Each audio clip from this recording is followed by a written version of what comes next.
Te mennyi időt szánsz naponta az arcodra? Gyere, Lili, próbáljuk ki! Az LPG hidratáló családjával látványos eredményt fogsz elérni. Először is letisztítjuk az arcot micellás vízzel, amely nem szárítja a bőrt. Majd következik egy feltöltő eszencia, amivel frissítjük és előkészítjük a bőrt az ápolásra. Következő lépésként használhatunk szemkörnyékápoló balzsamot az apró bráncokra és a sötét karikákra.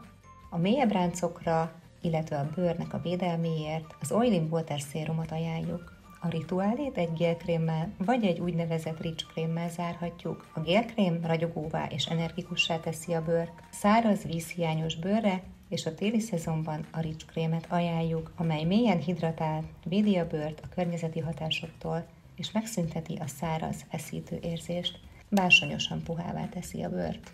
És hogy mindez mennyi idő? Összesen napi 2x2 perc. A tökéletes eredménye használd reggel és este 28 napon át.